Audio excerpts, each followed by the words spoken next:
Hello guys, and welcome to another episode of the NGB podcast. This week you're joined by myself, Ben. We've also got Sonny. Hello. Hello. You alright? I'm good. I'm just eager to talk about gaming. Yeah, man, joining us for the first time. First time since I've been hosting. I think you've been on previously. We also got Mr. Gary Clark. How's it going? All right, mate. We've been talking about Hitman already for the video review that should be up. We're going to do some more talking about Hitman later. But before we do, we're also going to talk some games as well with Mr. Andy Beacon. How are we? Hello, I'm all right. Good. Right, well, we shall get into it with what we've been playing. Andy, and I understand you've had a bit of a busy week in terms of playing. Yeah, I've been jumping around on a few bits and bobs. Obviously recently I've done a couple of reviews for the site. I've had a look at Far Cry Primal, which was pretty good. I mean, it's a Far Cry game, but it actually does some different things with the formula.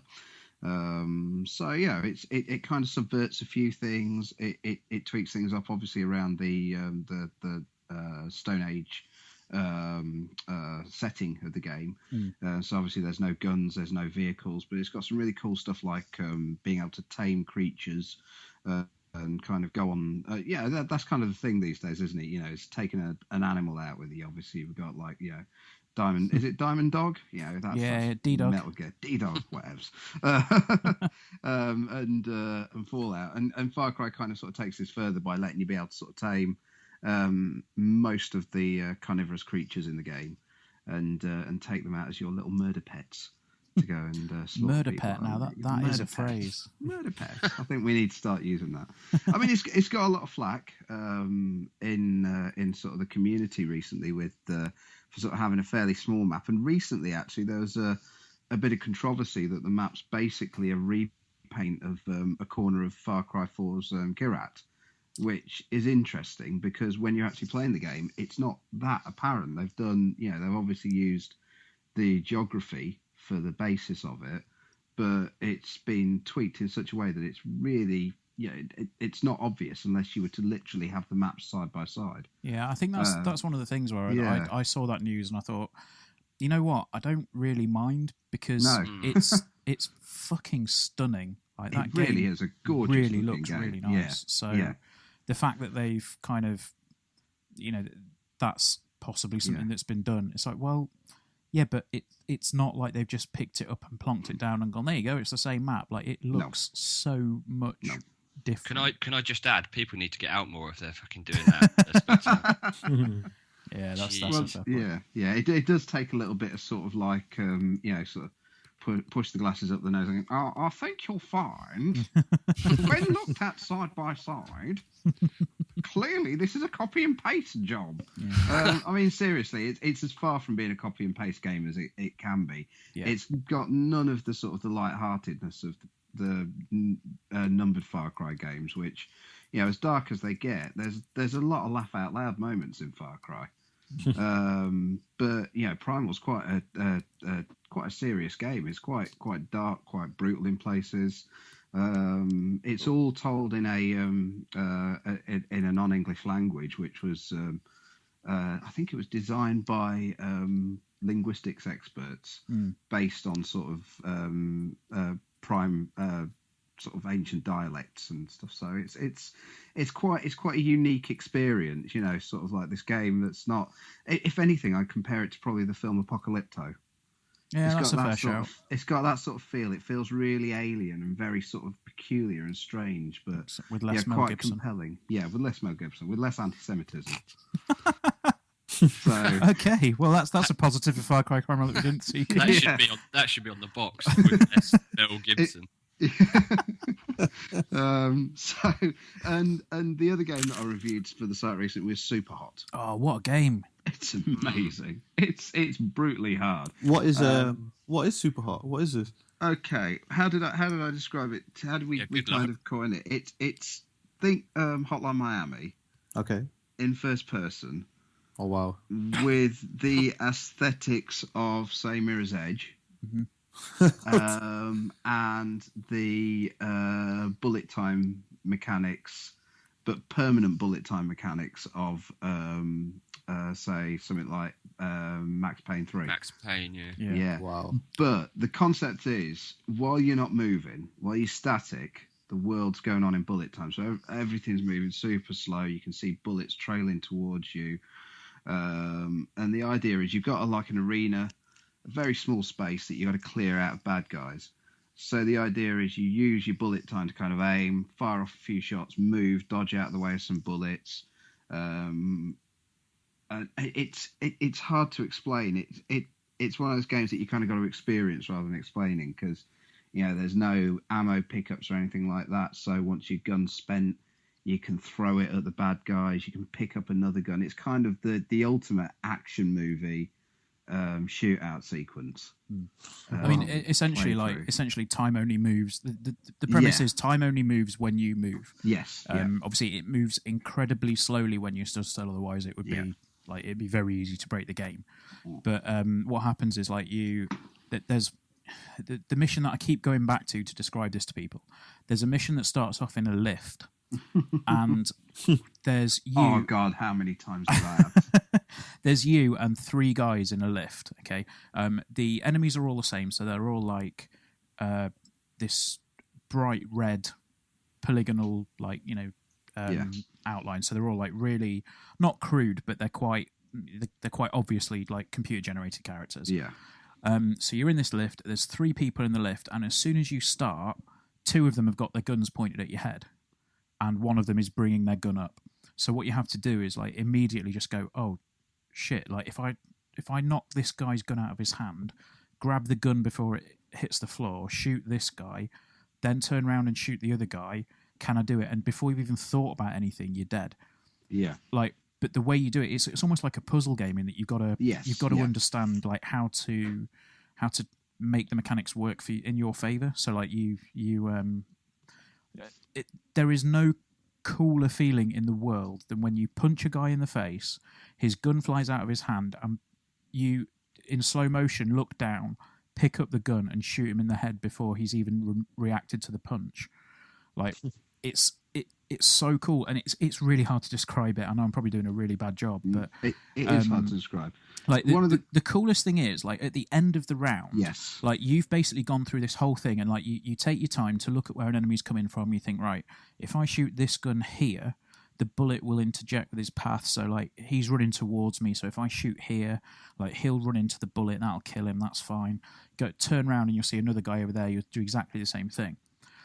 When at the end of the round, what it does is it plays it back as if it's all in real time. So you look like you're some kind of fucking crazy Matrix superhero. You'll punch a guy in the face, grab his gun, shoot him, and then throw the gun at another guy who's fired some shots off. But because you've thrown the gun off, that destroys the gun in the air rather than shooting you. And you'll then grab his gun from his hand, shoot him and 2 other guys that are running around a corner that you didn't even know were there yet. And the whole game is crazy. It is so crazy, but it is so good.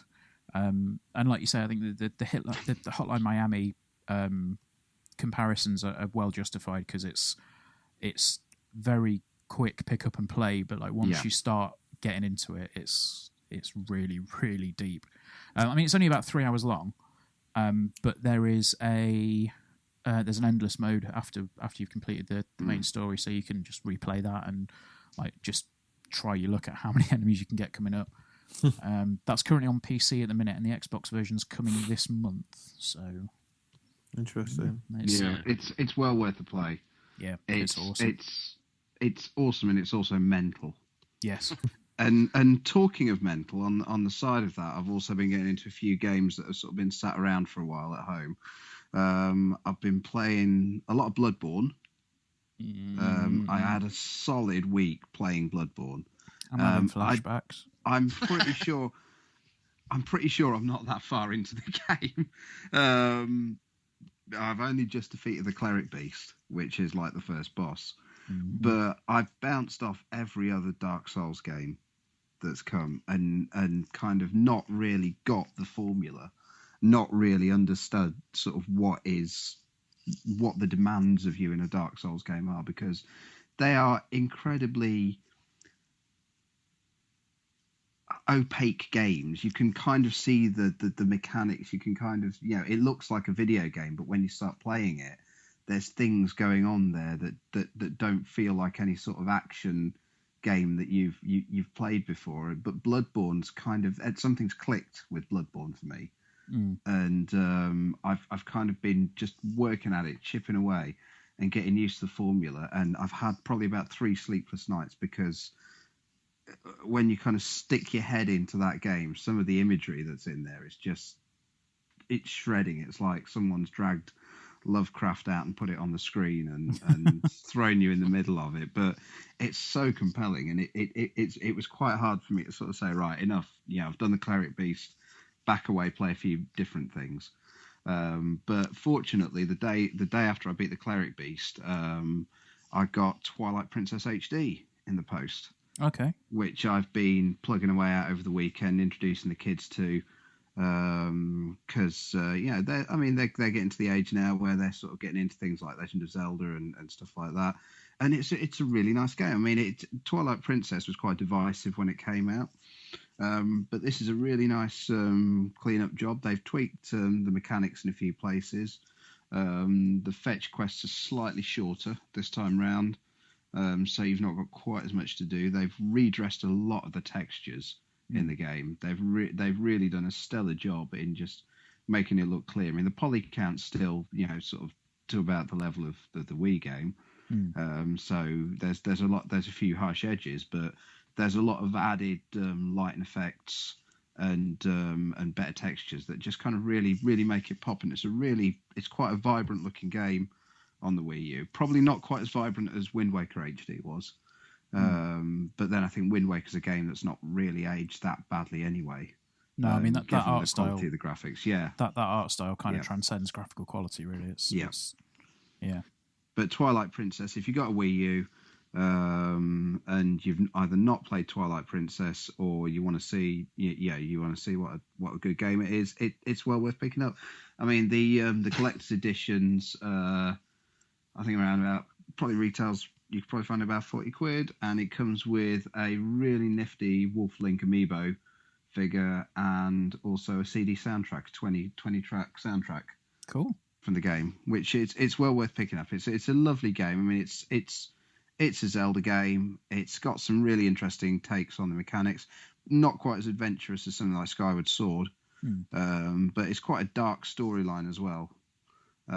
So yeah, it's great. That must have been a bit jarring going from Bloodborne to Twilight Princess. I jump about a lot, so it's not that jarring. It's the opposite end of the scale. Yeah. Well, even further at the opposite end. While I was playing Bloodborne, I've also been juggling Mario and Luigi on my 3DS. The new one, Paper Jam Brothers, which brings Paper Mario into the story. And, I've got a soft spot for Paper Mario. Yeah.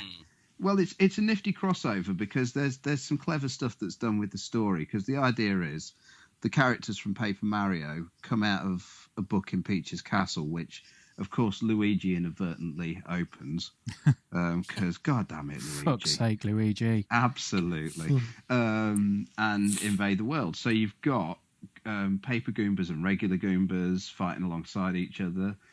Paper Bowser and regular Bowser, who formed an uneasy alliance because they genuinely hate each other. And it plays to a lot of the tropes, as a lot of the Mario and Luigi games do. They're a little bit subversive with their writing. But this is it's good. It's a breezy little RPG. It's not too tough. It's not overly linear. There are a few, there's a bit of exploration to be done in each area, find sort of hidden items, and different areas. Obviously, you can see bits that you're going to want to come back to as you get different abilities. But it's a nice, easy play on the bus RPG. Cool. So yeah. Okay. Cool. Gary, what about yourself? You've been.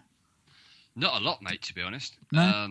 Just a lack of time, mainly. I've been sort of trying to get my football fix with PES and FIFA, but they're both just not doing it for me. I think my brain sort of got to a point now where it just needs like the new games to come like ASAP. I've been having fun with them, but I wouldn't say I'm enjoying them as such. It's just sort of like quick goes and then sort of that's it. So yeah, I've tried them. And I also tried to go back to Unravel, and that charm is just like the charm is completely gone from that for me. Really? Yeah, I just couldn't get back into it, to be honest. Like when I first played it, I really enjoyed it. I thought, yeah, it's got its problems, but it's very charming. It's good fun to play. And yeah, like I remember reading a few reviews about it, and people sort of said that after a while it sort of loses its sort of charm. And to be honest, I completely agree with that, because I just couldn't get back into it. So whether or not I ever go back to that, who knows? But I'm going to try. But at the time I played it, I just didn't really couldn't get into it. So apart from that, that is pretty much it, to be honest. Just like I say, lack of time mainly. So it's a quiet one for me this week. I think that's probably a fair point about Unravel. I mean, I kind of breezed through it fairly quickly, and aside from one incredibly obvious puzzle that I sent you guys. I remember that. I sent Gary Asim and Adam a text basically saying, seriously, I'm really stuck here. I don't know what I'm doing. You had yarn everywhere. Yeah, I was basically like trying to create a solution to a puzzle that didn't exist, because I missed, like I literally just missed one bit that I could climb up at the left hand side of the screen.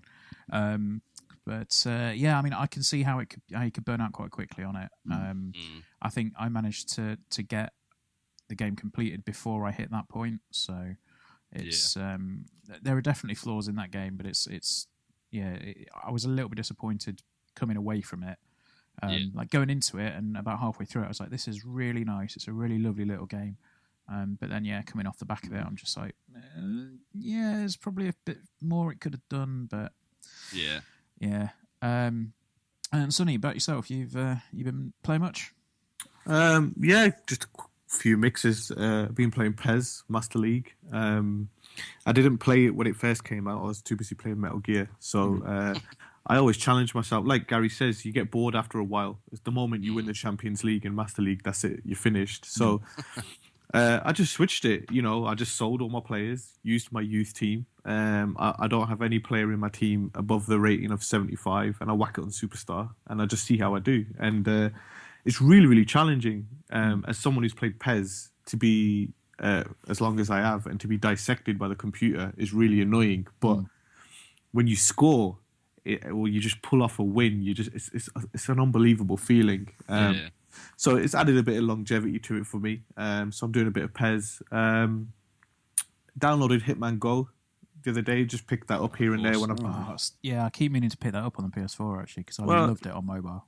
Well, that was it. I wasn't going to pick it up, and I thought, with me, I'm traveling a lot as well with work, so it's just like cross play with the Vita.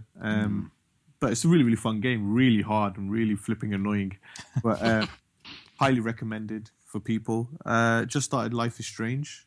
Okay. Oh yeah. When the kids are asleep and the wife's gone upstairs, and I've got 45 minutes before I need to do the milk bottles, I'm like, right, I need to play something. So it was just, I've got Life is Strange, haven't touched it. So I've just finished the first episode, absolutely love it. No spoilers, anyone.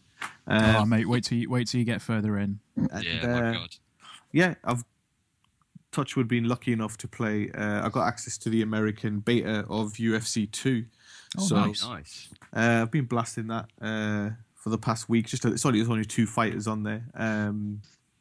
But yeah, just getting, look at the mechanics and stuff like that. It's a much smoother game than it feels more like the first UFC game, where standing up and knockouts are a possibility at any point. Whereas it started to drag a bit in the later UFC games.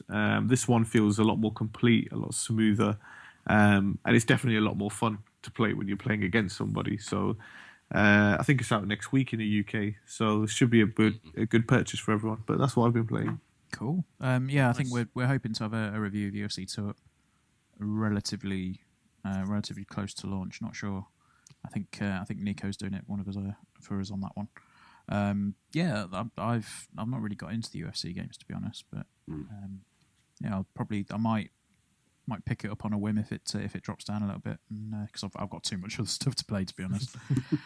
But yeah, curse your backlog. Yeah, man, my backlog is ridiculous at the moment. Yeah. And then it doesn't really stop, because we just keep getting stuff through, and this week's been no exception. I just remembered actually I've been playing a lot of Mortal Kombat XL. That's obviously the complete package of everything they've put out. Yeah, as a PC owner of Mortal Kombat X, I'm not going to be getting any of that, am I? No. Thanks, Warner. Yeah, it was a bit of a shitty thing and a bit of a shitty way that they announced that as well, to be honest. They just kind of went, yeah, here's all the DLC coming to the PS4 and the Xbox One and the PC, that's what I do my work on. But yeah, I mean, it still looks nice. You've still got the ridiculously brutal fatalities. I'd completely forgotten actually that I played a little bit before I sent it off for review, and got some of the easy fatalities and stuff like that. But I sort of said, logged in, and went, "Welcome back. It's been a while since you've been." I was like, "Oh shit, yeah," it has, because it was like launch week that I went and played it initially. But yeah, it's Mortal Kombat. The Predator is my current character of choice, just because it's the Predator. The X-ray moves and that again, like, I cannot believe how brutal that game gets. Yeah, it's crazy. It's ridiculous in all the best ways, mostly. But there are some points I'm just like, yeah, that might be a bit too much for me, and I'll just probably turn it off and go play Unravel. Yeah. Do you know what I actually found it to be slightly less brutal than Mortal Kombat 9. Oh, I don't know. Strangely. I think Mortal Kombat 9 had the far gnarlier damage models. I think that's probably right. I think it's mainly like the fatalities and stuff that are just over the top and crazy. And as well as that, I've also been playing. I mean, obviously, did the Game Blast stream last weekend, which we raised a lot of money from. So thank you for everyone that chipped in. Played a bit of Bloodborne on that, and I was saying when Andy was going through it, I started having flashbacks because my God, that game's. I don't think I'm going to get on with it, but then I'll play a bit and I'm like, maybe I can probably eke a bit out of it. I'm not in a hurry to pick it up for myself and go back to it though, because I kind of borrowed the copy for the stream. Yeah.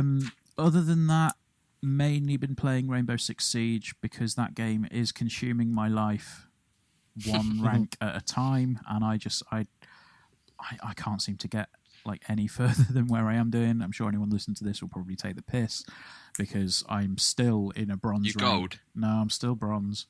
But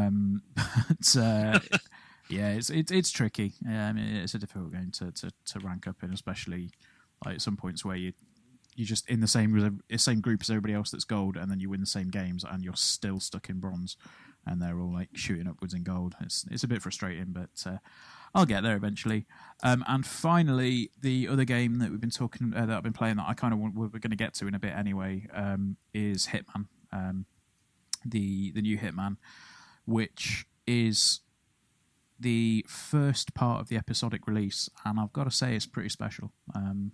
It goes back to the original Hitman games. Like, you just got a big open area, and they say, "Off you go kill these people." So you essentially have this massive like palace that you sort of strut into in a tuxedo, and then you kind of, you make your way down some stairs and you find a discarded waiter's uniform and then get changed into that, and then it's classic Hitman. And they've completely done away with the action focus of Absolution, which I think is probably the best move that they could have made.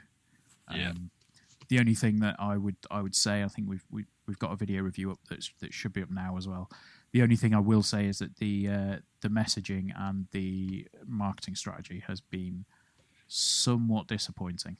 Yeah, definitely. Like, kind of initially going, oh yeah, it's going to be a full disc release, and then they kind of went, no, we'll do this, and then there'll be half of it now, and then half of it later, and then that'll be it. And then now they've just gone, it's episodic, off you go. That's a little bit disappointing to see, but I do like the fact that it does give you that opportunity to space it out and fully explore these areas, because it's they've done a lot to increase the longevity of it. They've done an awful lot to make sure that you've got basically ways that you can go in and use it as a playground to kill people, basically. And it's really cool, but we'll probably get into a bit more of that in a bit. So Cool. Yeah, I shall hand over to Sonny now, so he can take us through some of the news and things that have gone on. Excellent. All right. Well, there's been quite a little bit going on in the last few weeks in the gaming industry. So I've got 7 items on a list for Gary to expertly. Just me. Just Gary. We'll put our feet up. Everyone else, you can go. The only reason I want Gary to do it is the last time I was on this show and we did a news feed, Ben Affleck came up in the news. And it was the greatest thing ever. I knew you were going to say that. There was a bit of silence, and all of a sudden Gary piped up. Ben Affleck just popped up and said, "Hi, Ben." I think it was around the time that Affleck was announced as Batman, and out of nowhere, Gary kind of came up with, "Yeah, Ben Affleck is looking pretty buff these days." It was hilarious, but yeah, all right. So 7 items on the list. Number 1, as you know already, Uncharted 4 has had a slight delay again. The game is now scheduled for release on May 10th. Posting on the PlayStation blog, President and CEO of Sony America, Sean Layden, went on to say, as you know, Naughty Dog is wrapping up production on Uncharted 4 A Thief's End, with the game on track to go gold and into production later this month. In an effort to meet the considerable worldwide demand and to ensure that all gamers worldwide have the opportunity to play the game on day one, we have chosen to postpone the launch of the game by 2 weeks to allow for extra manufacturing time. Now, the reason I put this in a news post, I know Gary is an expert at Naughty Dog, but what do you guys make of that? Manufacturing time? Uncharted, more like unreleased. Hey? No, that's shite. Oh dear, Andy. Oh dear. Yeah, sorry. That's bad. Uncharted forever, hey? No, sorry. No. So, Gary, you know a lot about Naughty Dog. What do you make of it? I mean, obviously they've put it down as a manufacturing issue, and so I'll put it in this context. He says that the game is ready to go gold at the end of this month. So May 10th is the release. So what he's saying is it's going to take 40 days to manufacture enough games. That's not right. Yeah, there's something not right there.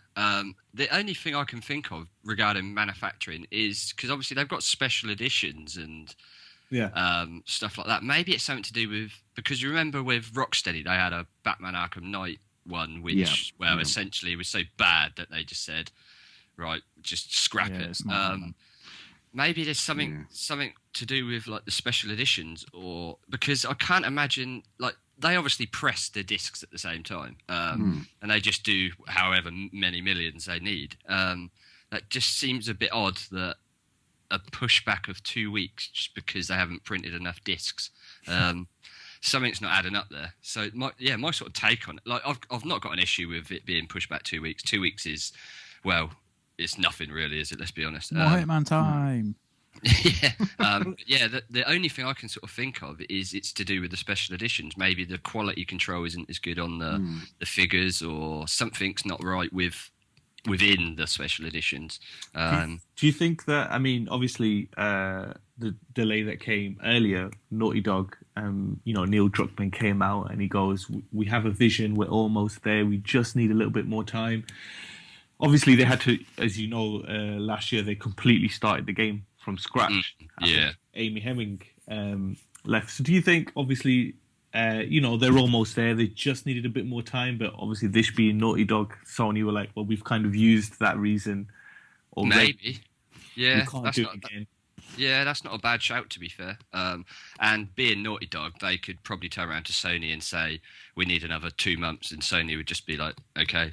It's interesting though, because you look at other games like Mighty Number 9 is non-existent. That game was supposed to be out. It was supposed to be out last March. Yeah, more like Mighty Number None. Am I right? And I think Naughty Dog, obviously, they never usually delay games. The first time they ever delayed a game was The Last of Us. Yeah, and we saw how that turned out. And I think, a lot of people say, oh, Bethesda get a pass, Rockstar get a pass, Valve used to get a pass. I think Naughty Dog are one of those companies, that are, if they're going to delay a game, it's for good reason. Yeah, exactly. What I mean? Yeah, but definitely. Manufacturing, I just think they need a bit more time. I think, to be honest, the first thing that came into my head when I heard that, it was him talking about the worldwide release and things like that, it was just, I thought to myself, is it manufacturing or is it probably like a localization issue. Could be. Just like, if there's probably an extra language that Japanese needs, release or whatever.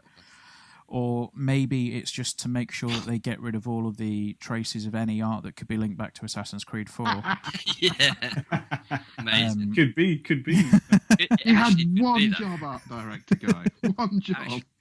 It actually could be that, to be fair. Yeah. But yeah, I don't see there being an issue with the fact that it's being delayed. Like, it's going to be Uncharted 4, and to be honest, I can't wait. Yeah. It's going to be good. All right. Well, moving on. Number 2 has 2 parts to it. One of the most sought after games is getting a full retail release, and that's No Man's Sky. Obviously, it was shown a while back, and it just absolutely blew everybody's mind. Originally, it was coming out for everything. Obviously, Sony jumped on, started helping them. It's now a console exclusive to Sony, but it's also coming to PC on the same day, which is June 21st. So that's a release date. A full retail disc. What do you guys think? I mean, it originally was shown as a full-blown indie game and everything, and it's got bigger, and I don't know how it can get bigger and bigger. It looked huge from the get-go, but yeah, full retail release, which means full retail price. I'm not surprised at that, if I'm brutally honest. The messaging from Sony basically came out and they said, we're treating this like a first-party title. For them to come out and say that, I think that they were quite prepared to throw the market in. They're obviously throwing a hell of a lot in the marketing budget at this game. Definitely, because it's everywhere. Like there were some previews that came out the other day about it, and it was just, that was when we got the release date. That was when we got the price. The thing that's really pissed me off, like, I'm not bothered about the price. I'll buy it regardless. But the thing that's really pissed me off is that I really want a steelbook, and the only place to get the steelbook is in the like 75 quid special edition that's at Game. I'm like, but Game really? always managed to fuck up my fuck up special edition pre-orders. We've had rants about this on the podcast before, but no, I'm not going to go there because I'll explode. Well, the second part to this story as well, in the same, Sean Murray obviously had an interview from Hello Games, and he also was questioned about VR. Now, the people who were PlayStation, people who were waiting for PlayStation VR, they're screaming out for No Man's Sky. It's a no-brainer, right? You want a killer app to sell your hardware. It's No Man's Sky. The game is ready. It's ready for VR. So the interviewer asked him about it, and he replied, I'm probably saying too much, but I think No Man's Sky would be really exciting in VR. I think it would be a really cool thing, but we're a tiny team working on this game right now. That's a yes then. That's going to be a launch title for PSVR then. So next week, March 15th, just before GDC, there's a big PlayStation VR conference where we're expecting a lot of things. They've got to show the games. There has to be a killer app. Going back to what you mentioned, Ben, about the marketing money going behind it, Sony, they don't own the IP. That's a fair point. They don't, it's not a first-party studio, but they've put so much behind it, and they've, as you mentioned, it's been at the E3 conferences. It's been in their montages. They advertise it heavily. Surely, it's got to be for something, right? And it must be VR. Yeah, it's got to be. Yeah, I said it a few podcasts ago that I'd be very, very, very surprised if this isn't VR compatible. It just makes perfect sense. Like, there's no other game out there on the PS4 or coming out on the PS4 that screams VR like No Man's Sky. Absolutely. I think the art style does it all the favours as well. Like with it's the really bold colours, and there's not, from what I've seen, it doesn't look like there's any massively hugely intricate little details and on a lot of textures and things like that. It's all very, very bold, very obvious primary colours, and not primary colours, but bright colours, and it would be absolutely mind blowing in VR. I think so. That would probably be the app the killer app for VR, in my opinion. But like you say, they are a small team. They've only got 15 people in that studio now, and I think when it first got announced, they had about 4. So it's it's gonna be interesting. It will be. I honestly can't see how it won't be in VR though. Yeah. Well, we'll find out next week. I mean, fingers crossed. It could be even that the game comes out June, and we don't know the release date for PlayStation VR. But they may turn around and patch it at a later date. They may, if PlayStation VR is coming out at the end of the year, they may turn around and say, "Oh, there's a No Man's Sky, VR edition of the game or something like that." We'll have to wait and see until next week. But fingers crossed. Fingers crossed, everybody. Number 3, you guys obviously know about this as well. Mass Effect Andromeda has been pushed from 2016 and into 2017. In a financial call, EA's CFO Blake Jurgensen noted that the game has moved to Q4, but reiterated in the same message that both Titanfall 2 and Battlefield remain in Q3. Titanfall 2 that's not officially been announced, but everybody knows is coming. Yeah. Definitely. So, I mean, first up, before we go into those, Mass Effect, it's moving into Q4, which is obviously means any time from January 1st up to March, end of March. What do you guys think about that? I think it's going to be... it was in our most anticipated games of this year, but I think I was surprised it was coming this year. I'm not surprised it's been pushed. And I honestly think that's going to be the big game for financial Q4 next year. Well, this, you know what I mean? Like, for the end of the financial year. We always see like a big title come out towards the end of the financial year for a lot of companies, and I think that Mass Effect is the perfect one for that, because EA's bottom line will look incredibly healthy when that drops. I've got a question for you, actually, regarding Mass Effect Andromeda. I don't know if you know this news. It come out recently that a senior editor that is working on the game is leaving BioWare. Oh, yeah. So could that be something to do with the delay? Maybe they need to sort of accommodate that issue. Wasn't it a story, like a writer? Yeah, senior editor, yeah. And the best thing is, he's gone to Bungie to work on Destiny. Yeah. So it's like, maybe that game might have a story. Oh, yes, I went there. But yeah, like I don't know how much that would have to do with it, because it depends on, obviously, if it was kind of gearing up for release towards the end of the year, I would imagine that most of the writing's been done already. But we'll see. Like, they might put the news out. I don't know. I think from a business standpoint as well. I mean, Mass Effect, it's much loved. It's got a hardcore following, but it's not a AAA seller, if you know what I mean. It sells well, but it's not it's not Titanfall, it's not Battlefield, and obviously those two games, EA's 10 million plus sellers pre-Christmas, isn't it? You know what I mean? They've always gone on about how they want something to match Call of Duty sales, and Titanfall and Battlefield will allow you to tie up that market. And I think personally, it's just from a business standpoint, they've looked at it and thought, right, we don't need the big three in the same quarter. One of them has to move, and it's not going to be any of the first-person shooters, is it? So. No. Yeah, it's a fair shout. We'll see what happens with it, but I think it's a good move to kind of pad out the end of the financial year for EA, and it's probably a good move for gamers as well, if it's going to mean that the game gets a bit of extra polish. And I mean, at the end of the day as well, with Mass Effect, you've got a lot of time, and you enjoy it. You want to be what makes Mass Effect great is the immersion, and if it comes out before Christmas and you've got 10 games that you want to play. But you don't play any of them because you're playing PES 2017. It's one of those things where it could get lost under the shuffle. Whereas if it's coming in Q4, you've got the holiday games out your system, and Mass Effect is there. You mentioned it; it's the big game for Q4, isn't it? So it'll be interesting to see what happens on that front. Yeah, I've just sort of looked it up a bit regarding the guy's name is Cameron Harris. And on his sort of LinkedIn, it's a woman, I think, isn't it? Is it? So, my mistake. Yeah. And it basically sort of says that he not only works on the sort of narrative side, he always also works on the sort of localization, voice acting. So there's a lot he does. She does. Rather than just like literally sort of the writing side. So I don't know. I think there could be something in that.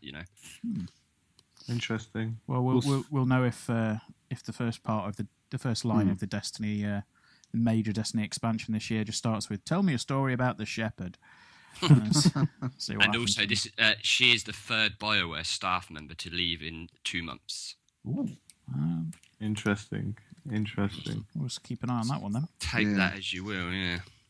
Gary, this one will be good insight for you. We want to hear your insight on this one. 2 more major publishers have dropped out of this year's E3. Both Disney Interactive and Wargaming have followed the same path that EA and Activision Blizzard and will not be on the show floor. Now, Gary, you're a season ticket holder to E3. You're there every year.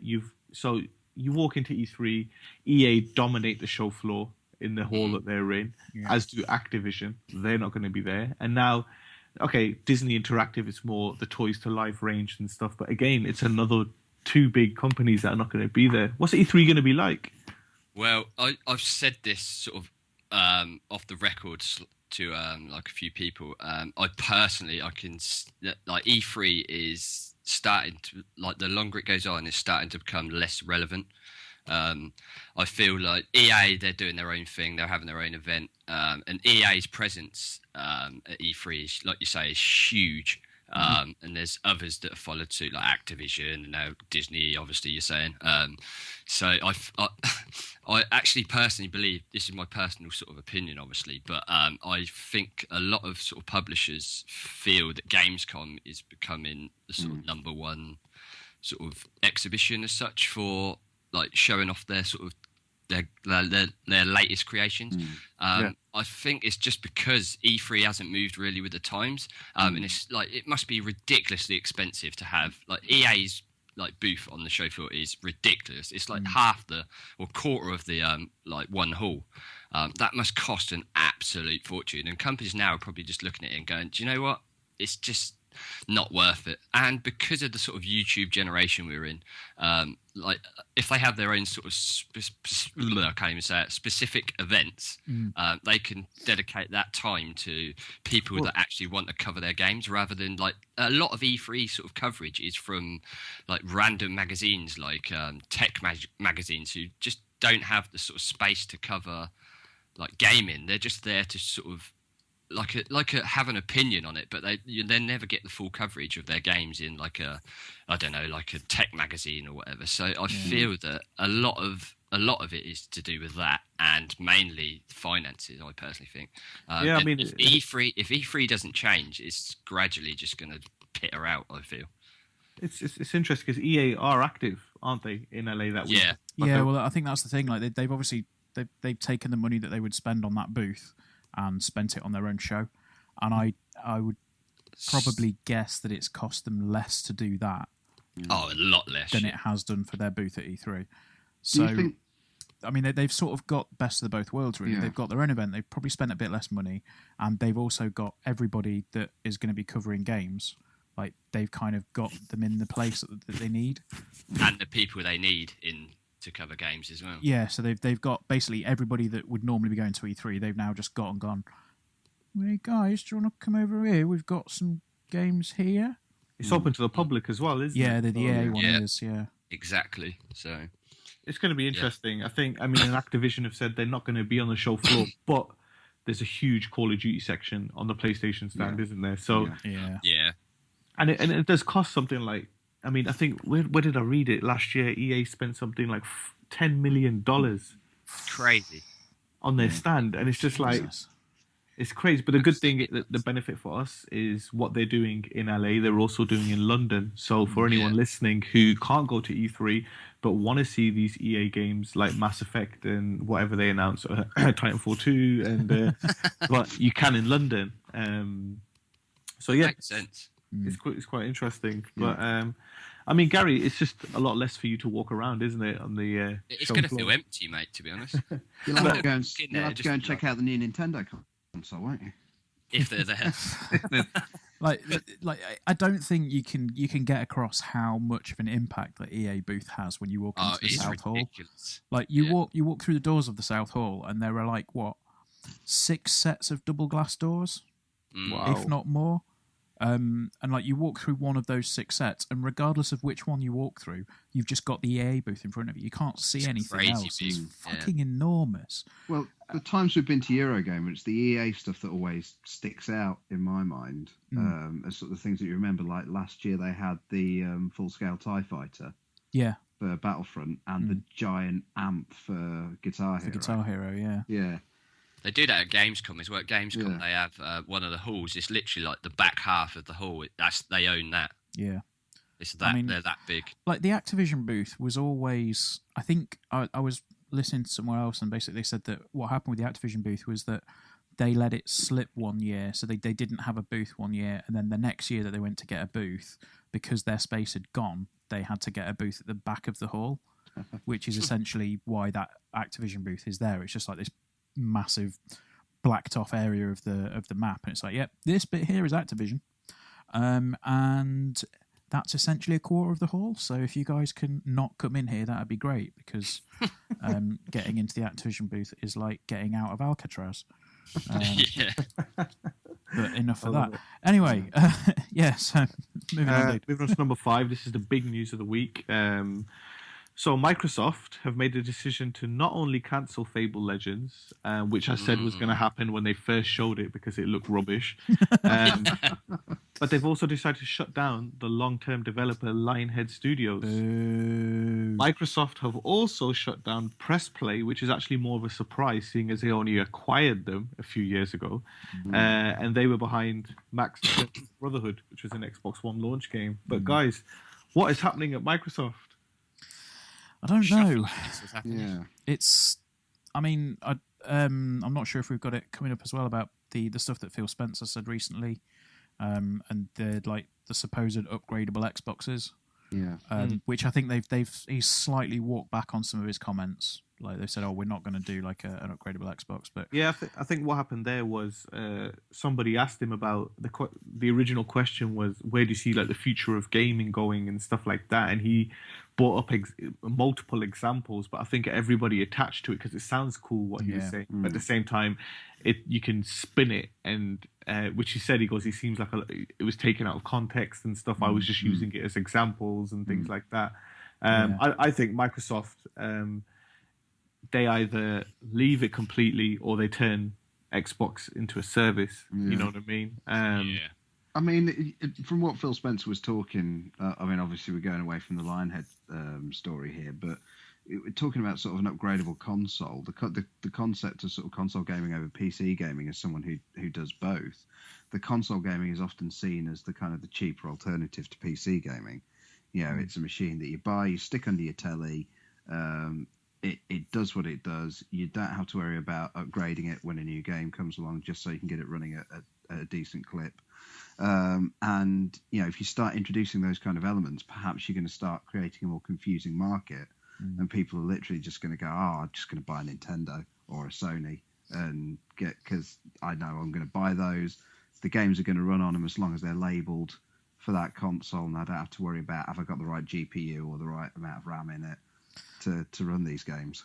Yeah, it's like we'll get back to the Lionhead thing quickly, but just it sounded like that it was sort of hinting that it could go down the iPad route, and you know, like every couple of years you'll probably buy a new Xbox, you know, like you buy a new iPad. But it's not that easy. Like you know, I think if they're going to start incorporating planned obsolescence into stuff a lot sooner, then there's going to be a problem. You're going to stop. I mean, in terms of like I will say that the thing that it reminds me of, like when they said, we'll possibly be looking at upgradable consoles, I just thought the 32X, and that, you know, that fucking died on its arse. Which, you know, I'm not sure it'll work, but whether that's going to happen or not, I will see. But in terms of the Lionhead news, it sucks. Like, it fucking sucks. It's never nice. Right in the feels. It's never nice when nice when a studio closes down. It's never nice when people lose their jobs in the industry. But like Lionhead are responsible for like some of the in terms of Fable 2, that was one of my favourite games of that was ever on the Xbox 360. Yeah. Fable 3 dropped the ball a little bit, but like Fable 2 was just fantastic, and obviously you've got the original like black and white. Black and white, well, Lionhead for me goes right the way back to Bullfrog. Yeah, of course. Bullfrog games on the Amiga. Bullfrog with, like growing up playing games like Populous. And, Populous, such a good game. Populous, my God. My 15th birthday, I remember getting a copy of Theme Park. and sitting down and just playing that to death.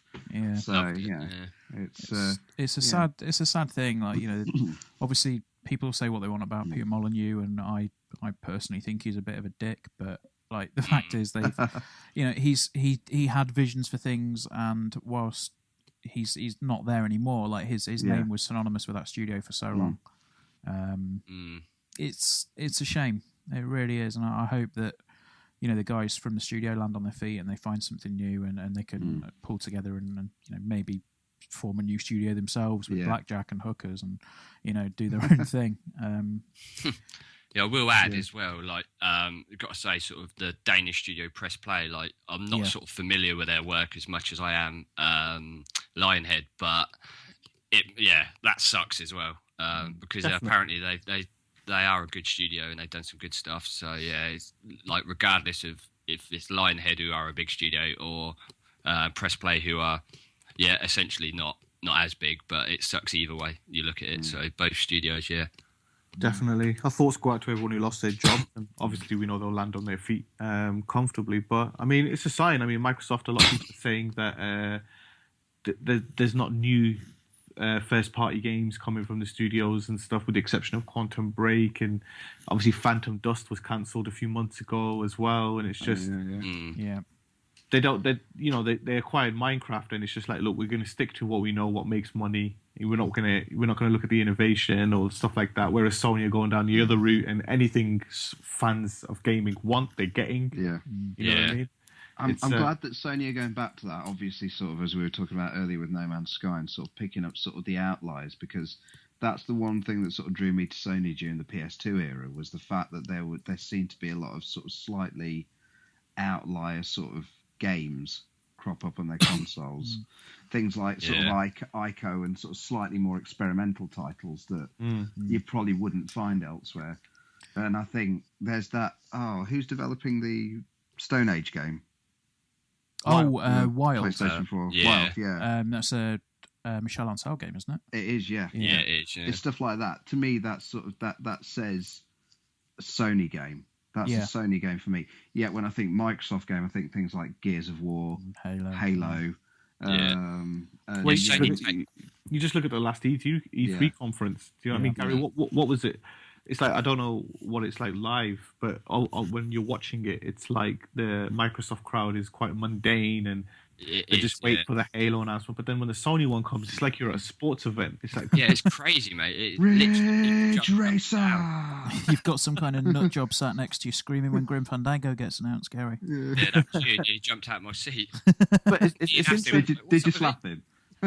It's insane though that, I mean, it's essentially the same people that sat at the Microsoft conference are sitting at the Sony one, and these people are media. They're tired. They've gone the whole day. They'll just want to get it over with, and then Sony have these announcements that get people screaming and getting the decimals up. Everything.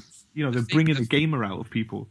Yeah, the thing Sony are really good at is sort of getting that anticipation up. I always find that with their conferences, like the Microsoft ones, I'm always interested in them, but I sort of don't have that sort of buzz about it as Sony ones do. Yeah, they seem very formal, don't they? Yeah. It's like, this is a business presentation, this is what we're doing, this is this, That's this exactly is this, it. these are the numbers. And then like Sony come out and go, bam, Last Guardian, bam, Final Fantasy VII Remake, bam, Shenmue 3. Clean up after yourselves. Cheers. Bye. Nintendo used to be a bit like that as well, in a way. I mean, who can forget Shigeru Miyamoto coming out with the Zelda with the Zelda trailer? Yeah. But I mean, it's just it's even before you get in there. Like, you go out, Gary, and Ben, as you know, you stand outside the Sony one, waiting to get in, and there's hot dogs and there's booze and there's food and everything. The thing is, that's the perfect way to do it. Like, if you're going to put on a conference for everybody, it's not like, you know, my understanding is it's been this way for years, even when like the PS3 was having its sort of bad years. But like, you'll go in there and you'll be sat around everybody and like relaxed. And... Yeah, you know, as somebody that does this as a hobby, like the fucking weirdest thing in the world was going to that venue, like walking in and just going like, that's Mark Cerny. Like, that's shoe. What the fuck is happening? Like, I'm sat outside in the sun in LA with a free burger and a free beer, and Mark Cerny sat over my shoulder, and then like Literally everybody. It's mental. Like it was just crazy. It is. It shows us the difference. Yeah, in the two companies. you get kind of that party atmosphere going with the Sony ones, and it carries through into the conferences, and it really does show. With the Xbox One, it might sound a bit stupid, but you sort of feel a bit like cattle. You're sort of pushed in and then sort of pushed out. Oh, absolutely. When they had it in that, is it still? Do they still have the conference in the same place that we went in 2014? Yeah, the basketball gymnasium place. Yeah, I can't remember the name of it, but the same place. You basically queue up, and it is just like proper.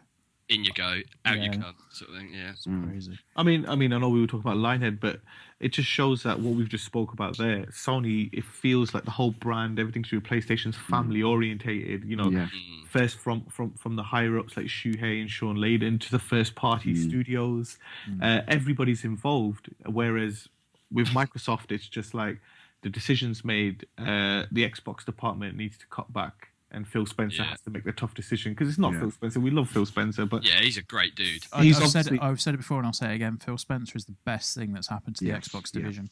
Oh, definitely.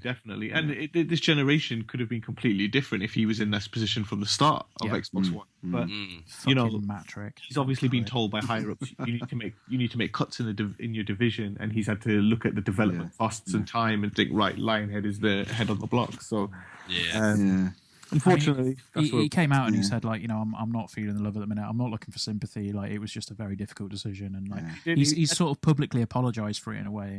And he actually said, I'm probably not the most popular guy at Microsoft right now. So but you know, that's what you need. You need that personality. Like you know, there's a reason why that if there's a delay, they always make Shuhei Yoshida say it. Because you can't get angry. Like you can't get angry at him, can you? So they probably make him. If he comes out to tell us the release date and the price, expect a humongous price because they're like he'll get the sympathy vote. If he says. But, I mean, like you say, it goes back to that thing. I know we will sort of speed things up in a second, but like that point where you say like it feels like that family thing. Like I don't think you'd ever see like you know, Larry Herb, like Major Nelson or like Phil Spencer. You wouldn't see them going on like the Hot Pepper Gaming YouTube channel. Like there's if you've not seen it, like just search for Shu Yoshida Hot Pepper Gaming. He goes on with Rami from Vlambeer, the guys that did Ridiculous Fishing and Nuclear Throne. Yeah. He went on there with them, and basically what they do is they say, right, you know, I'm like, if I were to go on, I'd be going, hi, I'm Ben from NGB, and I'm going to review like Hitman, but before I do, I'm going to eat this pepper, and like he eats like a proper like full habanero pepper, and like tries to review the game while recovering from eating this pepper. It's amazing, and like Shu goes on it and he fucking nails it. He's a boss. He's amazing. He's amazing. But did not even cry once. I think he might do. All right, so moving on, number 6. We're almost there. So Ubisoft have decided to have a little fun with the new release, The Division. Eagle Eyes have spotted that a Ubisoft office can be found in the game in Manhattan, showcasing multiple Easter eggs for various Ubisoft titles, one being the soon-to-be released For Honor. And have you guys found any of the Ubisoft stuff in The Division? Not seen any Ubisoft stuff. I've yet to pick it up myself, but I have seen some of the cool Easter eggs that are in there. I think I've seen there was a Far Cry 4 one in there somewhere that I've seen as well.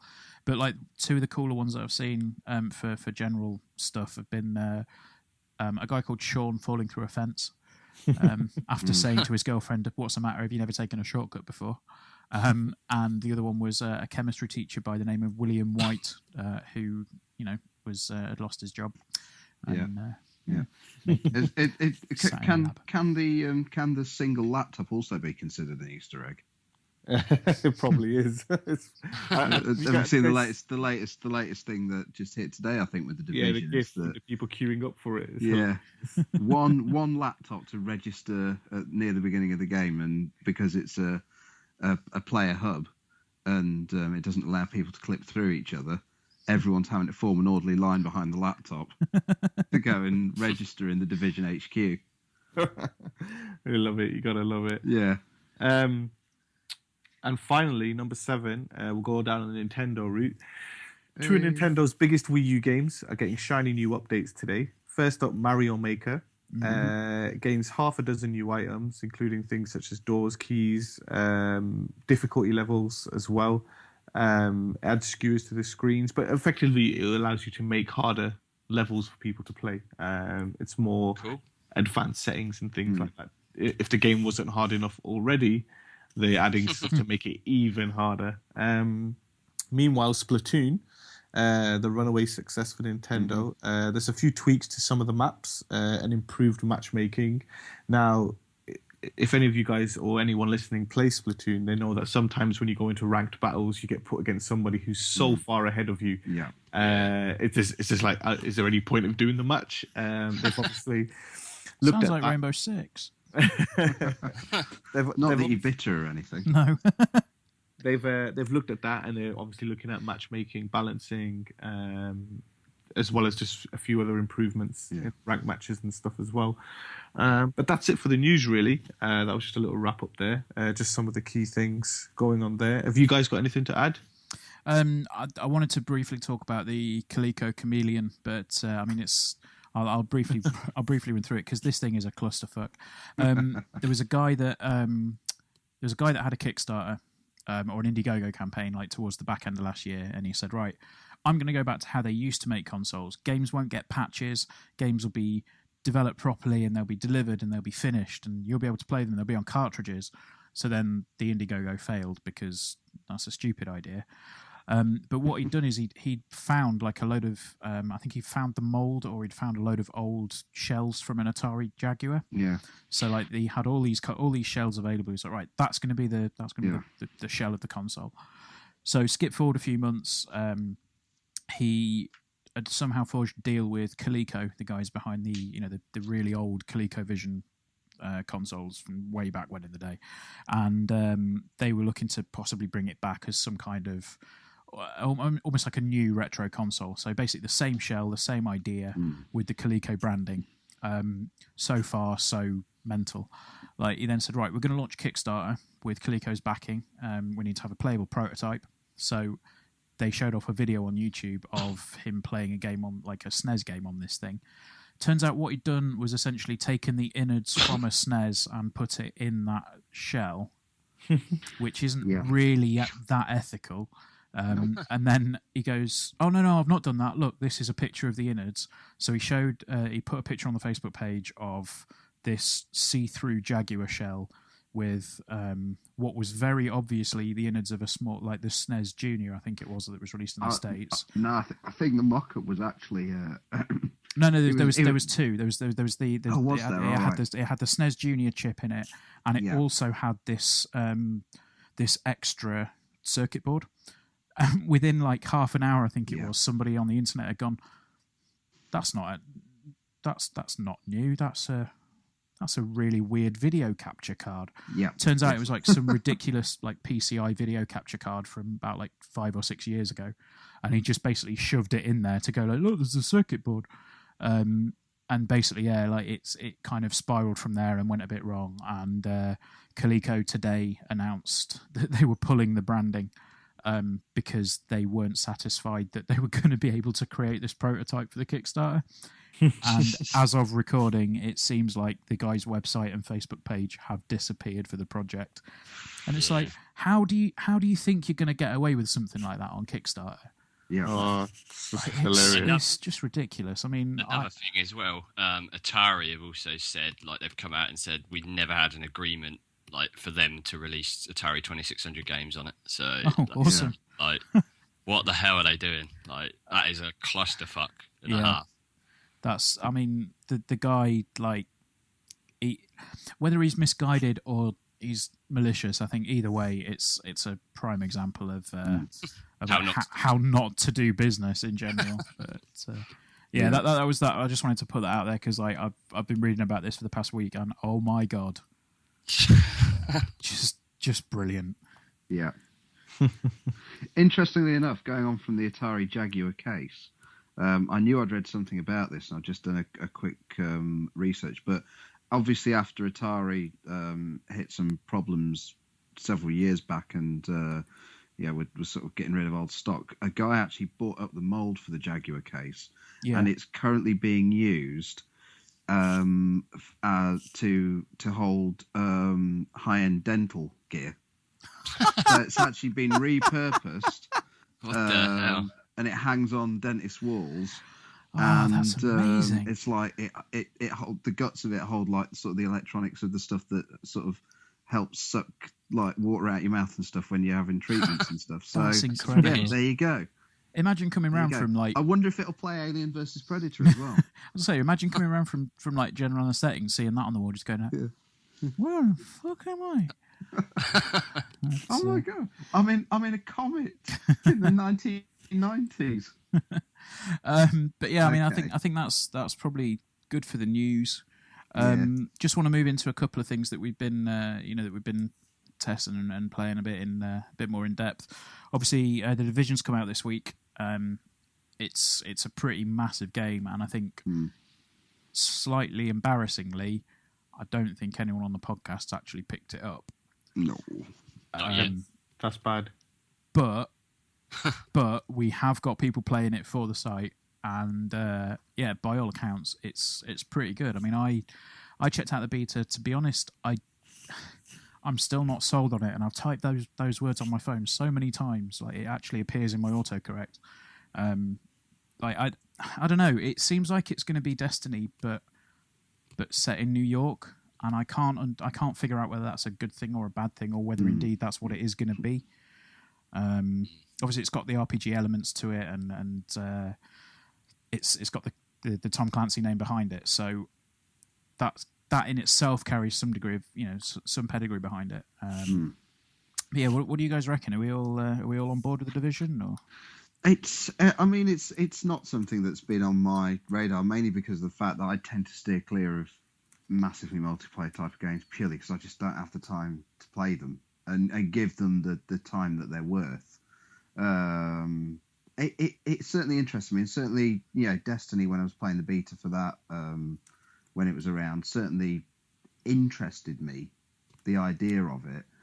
But yeah, I mean, for me, I'm kind of not. It's off my radar because of a lack of time resource. But it looks intriguing. The concept of it looks intriguing, but whether it's too derivative for others, I don't know. Yeah, that's fair. I mean, I think we'll see what happens with it. But yeah, before we move on to our next sort of what we've been testing thing, we do have to bid farewell to Sonny at this point. Oh, thanks, man. Thanks. Our intrepid newsman. Yeah. He has to depart for family related reasons. So thank you very much, guys. Thank you very much for having me. Don't worry, I'll have longer news segments for you as the weeks go on. And you can imagine how long the segment's going to be next week when PlayStation have their conference. So that should be a lot of fun. Absolutely. That's true. Thank you for having me, and no worries, man. I'll see you in the next show. Absolutely. See you later, man. See you later, guys. See you later. All right. So yeah, Has he gone yet? Has he got? God, that dragged on. Yeah, fuck that guy. Oh my god. Anyway, we're going to talk a little bit about. We've got some hardware through. Myself and Andy, we've been testing out the Lucid Sound LS30 headset. It's a completely wireless headset. It's compatible with the PS3, PS4, Xbox 360, Xbox One, PC, phones, tablets, washing machines, dishwashers, tumble dryer. Probably not the last couple.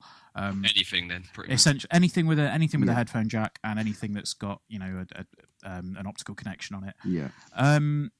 What do you think? There are caveats to the wirelessness. Yep. And B, the features that it brings with it, depending on the device that you connect it to.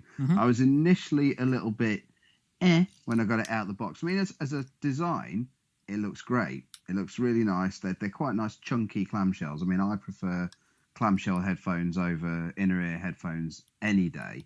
I like the sound that they get. I like the fact that there's nothing crammed in my ear when I try to listen to stuff. I listen to a lot of stuff on headphones. I listen to a lot of music while I'm working, and I tend to watch a lot of Netflix and stuff on my iPad with the aid of headphones. So I'm always sort of willing to try a new headset. and they certainly look the part. They certainly look the biz. They've got a detachable boom mic for extra clarity, but they've also got a little built-in pinhole mic on them as well. Connecting it up to a PS4 was a little bit, I think, what did I say? It was a little bit Heath Robinson. A little bit Heath Robinson, you said. Yeah. Because you kind of got to jerry-rig the... and what you get is you get a USB dongle, which goes into the front of your machine, into one of the USB ports. So instantly you've lost a USB port. Probably can't be helped because of the sort of the nature of these devices. But into this dongle, you then have to plug a cable, which has got a 3.5mm connector at one end, and a optical connector at the other end. So you kind of have to rig it into the optical port on your PS4.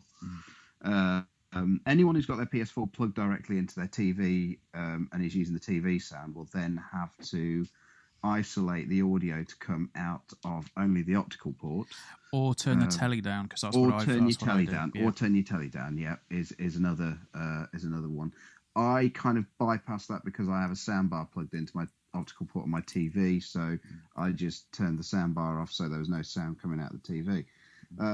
But other than that, once you got that out of the way, the connection was fairly straightforward. You literally just power on the headphones, and they connect wirelessly to the dongle, and they're not bad at all. They're really nice. I quite like the they fit over your ears, which is quite nice. They don't hang off, so you don't get an awful lot of sound leak coming in.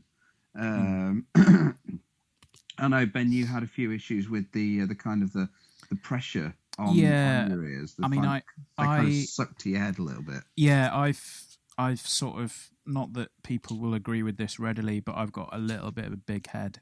I mean that in the most modest way possible, which is slightly oxymoronic. But yeah, basically, I like the closed nature of them. I like the fact that I like the sound that comes out of them. But essentially, what happened was the left hand side. It seemed to be kind of it formed a really tight seal, and when it kind of pushed against my head, it kind of pushed the diaphragm in and out, and it actually altered the sound that came out of the ear cup. And I found it a little bit disorientating at first. My first reaction was, I can't really play games like Rainbow Six with this because I couldn't get on with it. Are you playing Rainbow Six at the minute? Yeah, a little bit. But yeah, I just couldn't get on with it, and eventually, like I've spoken with the company, and they've sort of said, right, well, the solution was to put holes somewhere in it to allow the air to vent out, but that then impacted the sound quality and stuff like that. So the solution is essentially to kind of let it sit either a little bit tilted so it's slightly away from your ear to allow some of the air to escape, or to I wear glasses anyway, so like I think it was molding around the glasses, like the stuff around the sides actually that's soft, so it is a really nice headset, and I think the obvious comparison to make in terms of the design initially would be to compare it to a pair of Beats, which I'm not the biggest fan of Beats audio, but I'll give them these Lucid Sound headphones, they're pretty good. Like the sound quality's is really good. I think they retail at about 170, and so you expect something premium for that. Like these are the guys that their initial company was Triton, so they've got some weight behind the name. I mean it's a good headset. I did have some issues with it at first, but after a couple of days with it, I've managed to get past those issues, and I've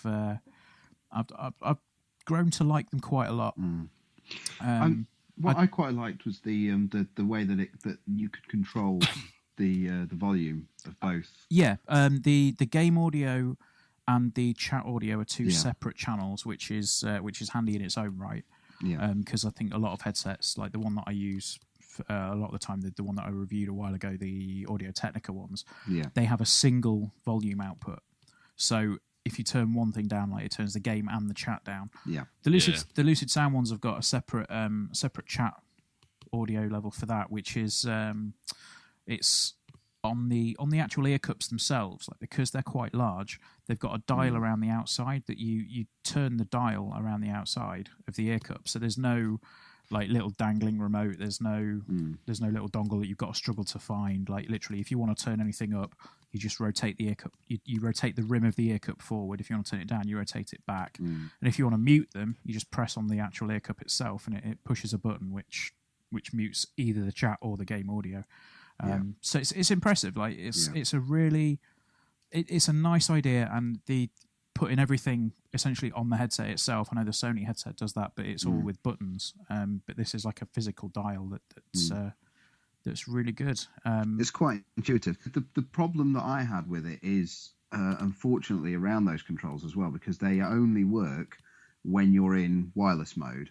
So as great as they are, what you can do is you can tether the headset to a device like an iPad with a 3.5 inch to 3.5 inch jack cable, because obviously the iPad wouldn't let you plug in a USB device to do the wireless stuff, but the volume controls only work when you're in that passive mode.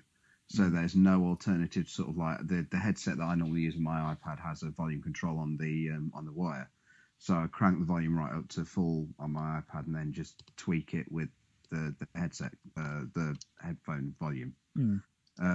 But with these ones, when I was using them, I had to control the volume on the iPad.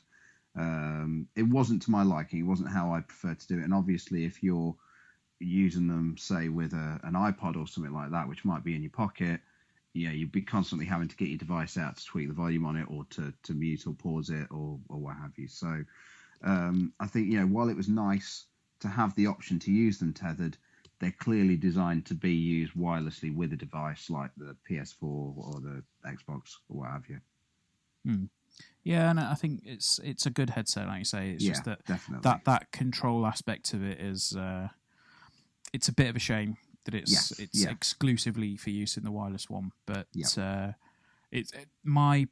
think probably the thing I would have liked from that is if it was going to be if you could use those ones in the wireless one.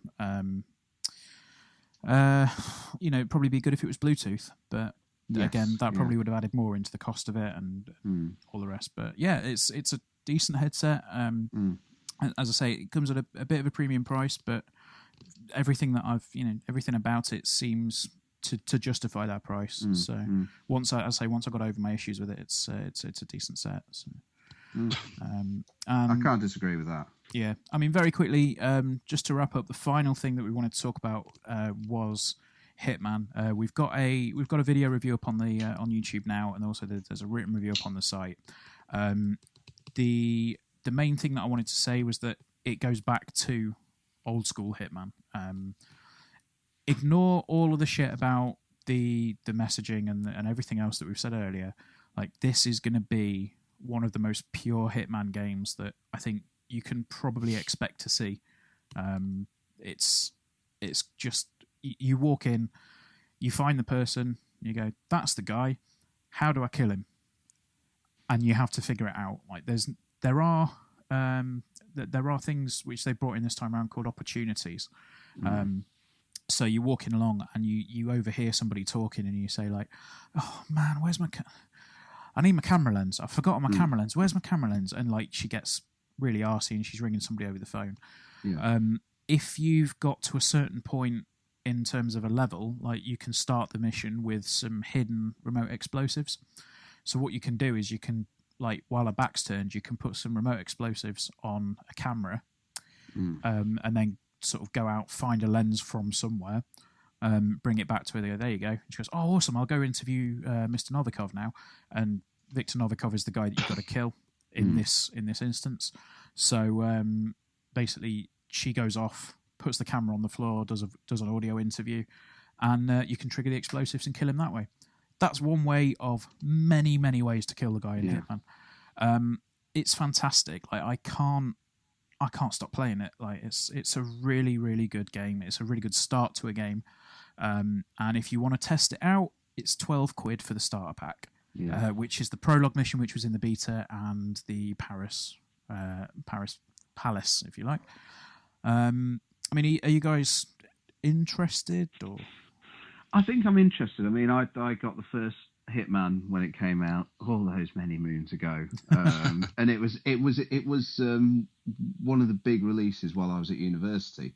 Yeah. And I do remember spending an awful lot of time trying to figure out all the different ways. We didn't get a huge way into the game because we literally spent the first few levels, particularly the hotel level, figuring out ways to either break the game or and sneak guns in past like the metal detectors, or just find all the different ways in which you could kind of go about doing the level. So an approach like that would be quite interesting, because I think it was the last one Absolution. Yeah, and that was the that was very much, you know, shooty bang, get your way out of the problem. It was quite handholdy, and there were a few. I think I started off enjoying Absolution, but it got to a couple of levels where you like you say, you were kind of having to sort of either shoot your way out or run through an action sequence, and it fell off at that point. I think the best way of describing this is, if you find yourself in a position where you're going to have to get into an action sequence, you've fucked it. Like, you've really got to be quite meticulous in your planning, and it's a really good start to the game. Cool.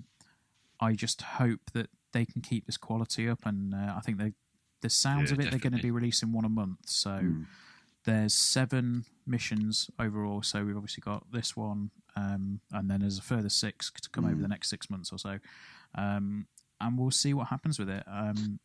Obviously, there's a physical release coming in January. That was being held back in the embargo, which I've got to say I've got mixed feelings on. Obviously, the fact that the disc release is coming, that's great. Yeah. The fact that they've sort of held it back and said, it's coming out. It's a long way off. It is a long way off, and I think as well, like the fact that they've sort of gone, we're not going to tell anybody about it until the reviews hit. It's like that could possibly come back to bite them. Yeah, but I don't know. We'll see. I was going to say, what's the full price looking at once you've invested in all of the missions? How much are you going to be looking to pay for the whole lot? Well, it depends on how you do it, and here comes the confusing bit. So get your calculators out. Yeah. If you want to test it out with the intro pack, as they've called it, that's the prologue and Paris. That's £12. Mm-hmm. Then each level on their own is going to cost around £8. I'm not 100% sure, because we've got the American pricing, which is $10. I think I've said once we've got the UK pricing up, we'll put it on the review. So go and check that out if you're intrigued. They've also said that there's going to be the upgrade pack, which is if you've bought the intro pack and you want to get everything, you think this is fucking brilliant, I want to buy the rest of it. Yeah. You buy the upgrade pack, which I think is going to be around £40. Okay. So that'll take the total up to £52. That sounds about right. Yeah. And then if buying them individually, I get that to about £60. Yes, if you buy them, if you buy each one individually, it's going to cost you a lot of money. Yeah. If you buy the expansion, or if you buy the intro pack and the upgrade pack, it'll probably run you about £50. Yeah. Or £55, depending on how they price it. But if you just want to go, right, I'm in, I like the old Hitman games, this sounds like it's more of that I want in now, you can buy the entire the full experience, they call it. You can buy that for £45, and that will automatically push all the DLC down the pipeline when it comes in. Right. And that includes the intro pack? That includes the intro pack, yeah. So the full experience is everything. The intro pack is just the intro, and then if you do buy just the intro, you can either buy each individual piecemeal level at £8-ish a pop, or you can buy the season pass for soon around £35. Yeah. Or however much weird. It is. It's a strange way of doing it, and we'll see what happens with it. But I think it's probably going to be worth, provided they can keep this quality up. As I say, it'll be worth picking it up. So. I mean, there's rumours running around at the minute as well that this is kind of Square Enix's new thing, isn't it? To kind of chop the games up. Whether there's anything in that or not, probably. To be honest, that's probably a whole other podcast in and of itself. No. But yeah, like that. We'll see what happens. I know they've said that they're going to do Final Fantasy VII episodically as well, which God knows how that's going to work, but that's going to be intriguing. And there was rumblings that the next Deus Ex might go the same way as well. Whether there's any truth to it or not, who knows? It's I mean, to be honest, for me, it works Yeah. with Hitman, because if I was playing Hitman, I would, if it was one full game, I'd be going through the missions and I'd be doing them once to get to the next mission. I'd be going through it and I'd be going, right, okay, that's that mission done, cool, I'm on to the next mission. And then by the time I've done all the missions, I would probably be getting burnt out after playing it for so long, like just going one after another. But with the episodic release, like in a couple of weeks, if I've not got anything to play, I'll just be like, I'll sit down and play that Hitman level again and try and do it in a different way. So if they're doing that once a month, that gives you a month to fully immerse yourself in that world and get yourself in that level. And I think for this game, it works perfectly. Okay. But for other stuff, we'll see. Right, that is going to do us for the podcast this week. Thank you very much for joining me, guys. It's much appreciated. Okay. No worries. As always, stay tuned to the site and to YouTube and to Facebook and Twitter and Instagram and every other site under the sun where we have a presence, because we will continue to try and put out as much stuff as we can so you guys can consume it. And that's going to do us for this week. We will see you again soon. Take care. Bye. Very well. Bye.